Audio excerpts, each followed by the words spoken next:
want to see me get my joy back from playing basketball. And wherever that may be, we'll find out here pretty soon. But I want to joy back. I'm happy here, you know, off the court. But I want to be back to somewhat dominant. I want to hoop, and I want to help this team win. Right now, I'm not doing that. Can you get your joy back here on the court? Probably not. And full circle now, it'll be the last jersey that I wear. Sources tell ESPN that Jimmy Butler has indicated to the Miami Heat that he wants the organization to trade him. He wants to play anywhere but Miami. So it seems like this is the end of the Jimmy Butler era on the Miami Heat. Not only is this sad because, number one, I'm a Heat fan, but aside from just that, all the success and all the upsets, the overachieving that the Jimmy Butler Miami Heat has done dating back to 2020. I mean, they have 3 Eastern Conference Finals appearances and also have made the finals twice, and were pretty much a shot away from actually going to the finals 3 times. I mean, other than winning a championship, that's probably more success than entire franchises have had in their entire time they've been on the NBA. That's what the Miami Heat has done in the 5 years Jimmy Butler has been here. And yet it seems like it's going to end in such a pathetic way. It's just sad that this is how it's going to have to end. And there's just a lot to discuss because, number one, we're going to have to talk about how the whole Shams line turned out. It wasn't lying. Why does Jimmy Butler want to be traded? And what does this do for the Miami Heat going forward? But before I get into all that, make sure you guys like, subscribe, hit that post notification bell, and let's get quickly right into it. Now, like you've seen, Jimmy Butler in that intro said, he doesn't think he's going to get his joy back playing for the Miami Heat on the court. And now Shams also tweeted out that he's open to being traded. Well, that's what he tweeted out a couple weeks ago. He was open to be traded to 3 specific teams, those 3 teams being the Golden State Warriors, the Dallas Mavericks, and the Houston Rockets. Now, a few weeks back now, we're in January in 2025, Jimmy Butler is just being open to traded to any team. And the reason why this is sad, because just 2 years ago, the man was talking about retiring as a Miami Heat. It's kind of sad how quickly events like this could change, where he's in a position where he just wants to be out of here. He wants a fresh start somewhere else. And it's sad that it's happened this quickly because the Miami Heat honestly have, even though I felt like they've had a very up and down season, I mean, they're pretty much 1 game back from the 4th seed. Tyler Hero is finally having the leap that everyone's expected him to have, and it's finally coming into fruition where he's been the Heat's best player all season long for 31 games. Also, Haywood Highsmith and even Drew Smith before he got hurt have been very good additions to this team that's helped us be as good as we've been, even though Jimmy Butler has been very inconsistent throughout this regular season. And also Bam Adebayo, especially with layups, just couldn't make layups in the early part of the season. But even Bam is having pretty much a disappointing year, even though I feel like recently he's picked it up. But the Miami Heat, even despite all that, have been a team that's pretty much top 10 in offense and top 10 in defense. I mean, they're borderline there. I'm pretty much shooing them in there, but they're just a team that's just good. And that's the thing with the Miami Heat. That's what they've always been, especially during the Jimmy Butler era. They've always just been a good team. Well, that's the thing. Like I illustrated earlier, they're not just a good team because somehow, some way, they still made it to the Eastern Conference Finals 3 times and made it to the NBA Finals twice, even though many, and I do mean many people, including myself and other Heat fans, did not expect us to have the success we've had since Jimmy Butler decided to choose us in 2020. And I think that's where a lot of the frustration has gone on with Jimmy, because as we've seen, this stems from contract negotiations, and the reason why the relationship, especially between him and Pat Riley and the rest of the front office, has soured into what it is today. All the success that Jimmy has had during the postseason, even when nobody thought we would go as far as we did, Jimmy Butler, as the leader, as the star that he was, has led the Miami Heat to heights that we never thought was possible. Honestly, I'm going to just be completely honest with you guys. Nobody thought we were going to make the finals in 2020. Nobody thought we were going to make the finals in 2023, especially because we were the number 8th seed. So nobody thought we were going to beat the number 1 seeded Bucks, even though Giannis did deal with injuries. But nobody thought we were beating the Boston Celtics, and somehow, some way, we did, and they were healthy.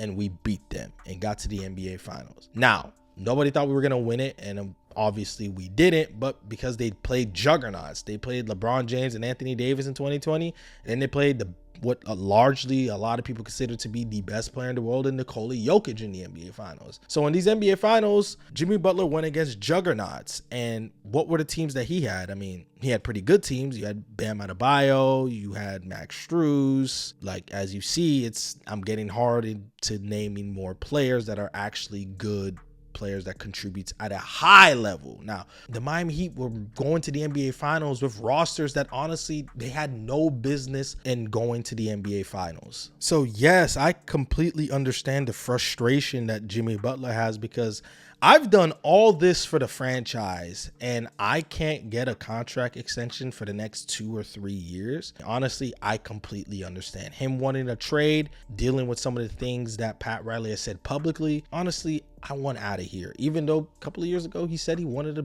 be a Miami Heat forever.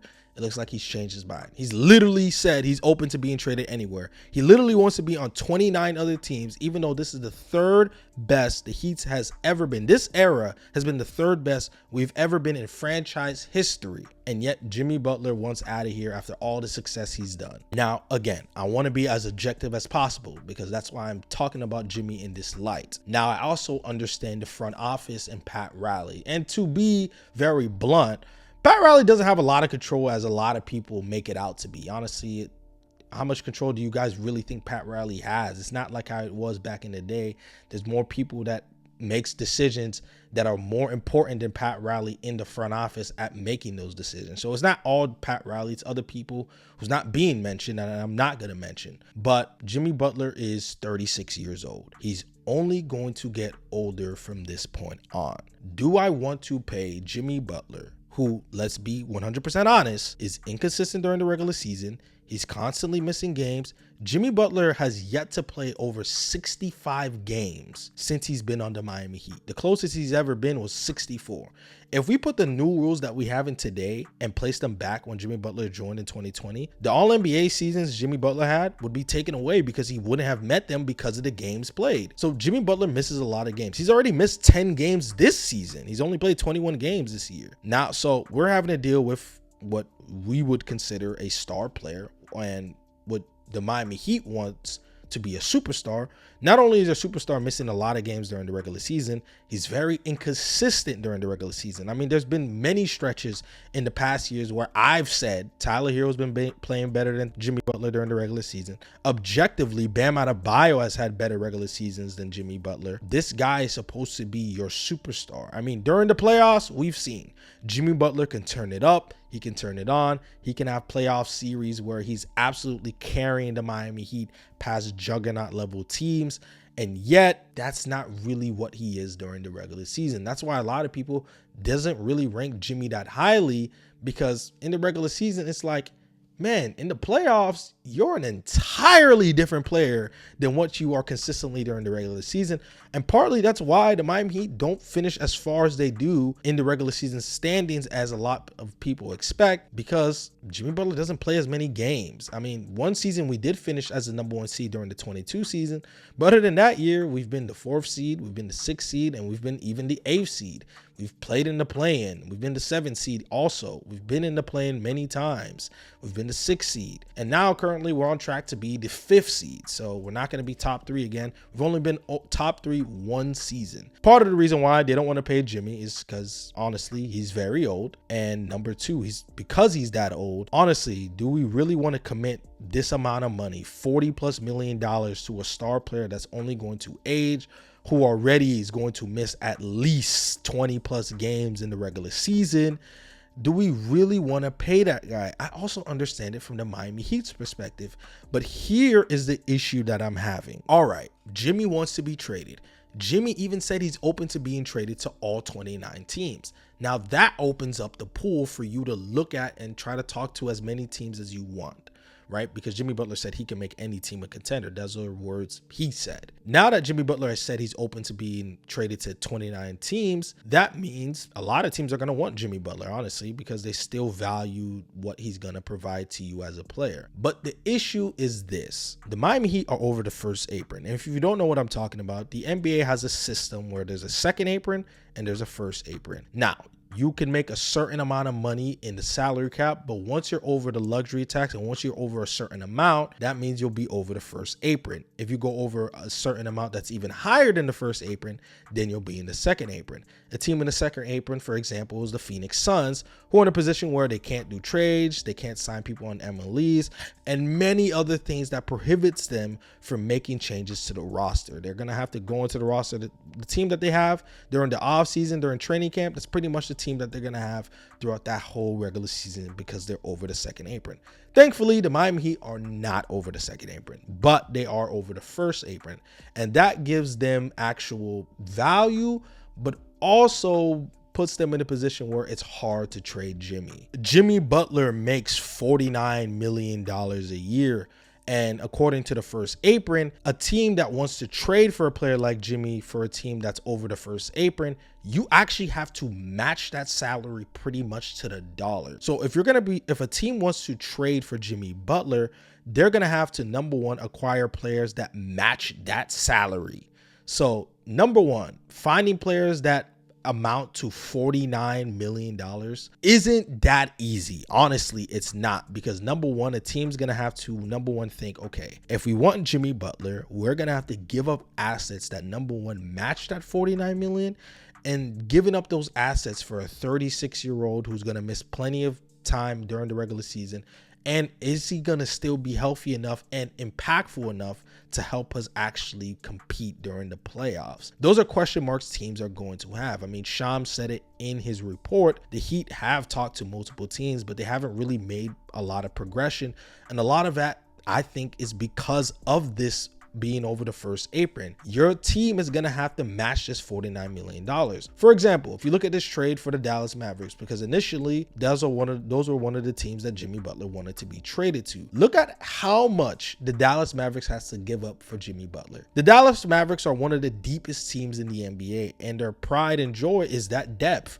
Now that you have Luka out, or times maybe you're going to have Kyrie out, or even PJ Washington, they're going to have guys that are going to instantly step in. Now, they're not going to give the value like those players, but they're going to give value in their certain ways that's going to impact winning. So if the Dallas Mavericks made a pull on this trade, they're really relying on Jimmy to not only play games in the regular season, but still be impactful enough for that trade to be worth it and to be worth putting all those assets into the trade. If you ask me, 0% chance the Dallas Mavericks do this, because there's no way you give up that many assets for a 36-year-old who, honestly, again, is not even guaranteed to come back, because Jimmy Butler's on a 1-year deal that's going to expire this season, which also he'll be re-upping on a player option. He can either decline that player option and then extend his offer if he does get traded with another team, or he can literally do what he did with the Philadelphia 76ers, where they traded for Jimmy Butler. He finished out that playoffs and lost in the second round. And then guess what? Jimmy Butler was on a 1-year deal. So guess what? He left. He literally left the Philadelphia 76ers, and all that value that they traded to get this player was literally only for half a season and the first 2 rounds of the playoffs, and then he left. Situations like that can happen if you trade for Jimmy Butler. So if you trade for him, number one, you're gonna have to extend the 36-year-old player. But do you want to extend a 36-year-old player who has shown regression in his game compared to especially himself in 2020? So that's the issue that the Miami Heat are in. So if you're the Miami Heat, if you're trading Jimmy Butler, number one, you also got to take this into account. If you don't make the playoffs, not only do you lose your 2026 pick to the OKC Thunder, you also lose your pick in 2028 to the Charlotte Hornets. So the Miami Heat has to make the playoffs. And if you're going to trade with another team, does that other team have the assets that you want to be able to make this trade to still compete, and also honestly give you more flexibility with the salary cap? Because right now the Miami Heat on a situation because they pay so much money for Jimmy Butler, Bam Adebayo, and Tyler Hero. They're in a situation there's not a lot of moves they can make. They're in salary cap hell pretty much. I mean, they're not as bad as the Phoenix Suns, but being over the first apron, like I said, there's a lot of limitations that I didn't even bring up. So you're in a situation where now Jimmy Butler wants to be traded. And if you don't trade Jimmy Butler, he can just walk out in the offseason. So the player that's helped contribute so much to the Miami Heat over the last 5 years can literally just walk out. And that's the position that they find themselves in. A very tough position to be in. And honestly, if I was Pat Riley and the other front office members who have to make this decision, it's a very tough decision to make. Honestly, if it came down to me, I would honestly just pay him the money, write it out for the next 2 years, and try to build on the roster and improve it. That would be my decision. But let me know down in the comment section below, what do you guys think you would do in this situation? Because we're in a dire situation. I mean, we have to bring it up. It's the fact that this has happened with Shaquille O'Neal, Dwayne Wade, LeBron James, and now Jimmy Butler. I think that's something that has to be mentioned. So let me know in the comment section below what you guys think of that. But with that, make sure you guys like, subscribe, hit that post notification bell, and check out these 2 videos because your boy is out. Peace.